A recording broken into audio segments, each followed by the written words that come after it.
درود بر شما. برتراند راسل یه جمله داره، میگه فلسفه باید مطالعه بشه، نه برای اینکه فقط بیایم به سوالات جوابای خیلی قاطعانه بدیم، چون هیچ جوابی وجود نداره، جواب قطعی وجود نداره به صورت یک قانون که بتونیم ما بگیم خب این یه جواب فلان سواله به صورت قطع و هیچ وقت هم عوض نمیشه. بلکه فلسفه رو باید بخونیم صرفا برای اون سوالا که بدونیم اون سوالا چیان، اون سوالا رو درک کنیم. من حالا یه چند تا سوال خیلی مهم دارم آخر ویدیو میپرسم، اولش یکم توضیح میدم. از اون طرف آلبر کامو توی کتاب یاغی یه سری صحبت‌هایی میکنه، بعد میگه که تنها مشکلی که فلاسفه باش روبروان و خیلی جدیه اینه که خودکشی بکنیم یا نکنیم. اولش شاید خیلی بدبینانه و ناامیدانه باشه، خب ولی باید بدونیم که بدبینی تو خیلی از جاها، تو اکثر جاها، مثل قبول کردن نادونیه، از علم میاد. شما وقتی میدونی که نمیفهمی، در اصل چیزی رو میدونی که نمیفهمی. ناامیدی و بدبینی هم خیلی وقتا فقط به خاطر اینه که شما یه سری حقایق داری، قد حقایق رو دیدی میدونی که خیلی ارزش نداره، ناامیدی. صرفا به خاطر این نیست که یه حرکتی زدی شکست خوردی، شاید همه آپشن‌ها رو، همه احتمالات در نظر گرفتی، دیدی همه اینا به شکست میره. مثلا خیلی کشورها رو نگاه کنید، توی لهستان بود فکر می‌کنم یا اوکراین بود، دقیقاً یادم نیست، اینا نزدیک 20 خورده سال پیش اومدن یه انقلابی کردن، یه دیکتاتوری برکنار کردن، بعد رفت حدود 10 سال بعد رفتن دنبال همون دیکتاتوره، همون آوردنش رو کار که این یکی دیکتاتور جدید رو بندازن کنار. خیلی از انقلابا اینجوریان، خیلی از کارا اینجوریان. تو میری با این ازدواج میکنی، میگی بابا این عشق منه، این زندگیم فلانه، در صورتی که میبینی اون تو رو گذاشته توی زندانی، بعد از اون فرار میکنی میری سراغ یکی دیگه، یه سری‌ها به این رونده ادامه میدن خیلی احمقانه، یه سری‌ها دور وقتی نگاه میکنن میگن خب نتایج یکسانه.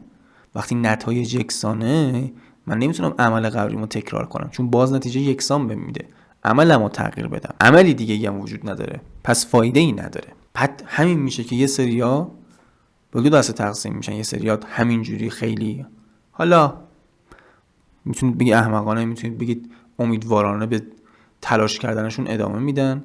یه سریای دیگه میشن مثل ما و جورج کارلین یا خیلی های دیگه که ناامیدانه، صادق هدایت، ناامیدانه به زندگیشون ادامه میدن. کسایی که خیال میکنن اصلا گروه های 2-3 نفره مردم احمقن، اصلا هر چیزی که جمع میگه احمقانه است. اگه یه کسی خیال میکنه یه جوابی داره، در اصل اون خودش مشکله و اینجور چیزا. حالا یه چیزی هست به اسم دانینگ کروگر افکت که حالا دارید نمودارش رو میبینید. این میگه که آدما با شایستگی کم توی یک موضوع خاص قابلیت خودشونو بیش از اندازه در نظر میگیرن و برعکس آدما با قابلیت زیاد توی یه مسئله‌ای قابلیت خودشونو کم در نظر میگیرن.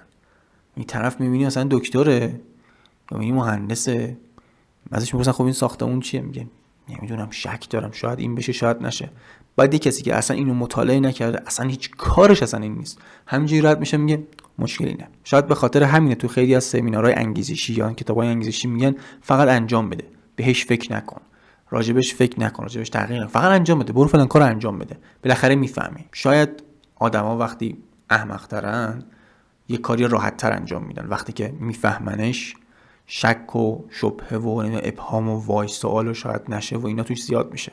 حالا این سوالی که من داشتم اینه، تو تاریخ چقدر آدم بوده که شایستگی یه سری کارا رو داشتن ولی پیش خودشون فکر کردن فایده نداره، ارزشی نداره، بذار من این کار انجام ندم، چه فایده، من اگه این کار کردم چی میشه.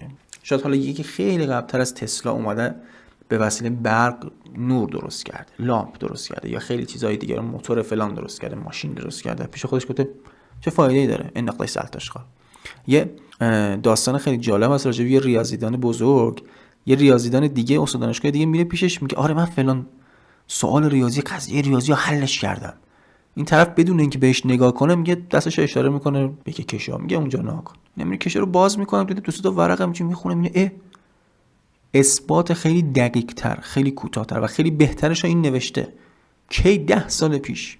پاورش ارزشی نداشته اینو چاپش کنه. واقعا مثلا چقدر آدم بودن، چقدر آدمای فهمیده‌ای وجود داشتن که به یه چیزی رسیدن ولی فقط به خاطر ناامیدیشون اونو انجام ندادن. چقدر لامپ بوده که روشن نشده فقط به خاطر اینکه یه نفر پیش خودش گفته چه ارزشی داره، هنوز تاریکی وجود داره. شما خودتون به خودتون فکر کنید چند بار بوده که میتونستید یه کاری انجام بدید ولی به خودتون گفتید ای فایده نداره. کامنت کنید برام، دوست دارم نظراتتون رو بدونم. تا درودی دیگر، بدرود.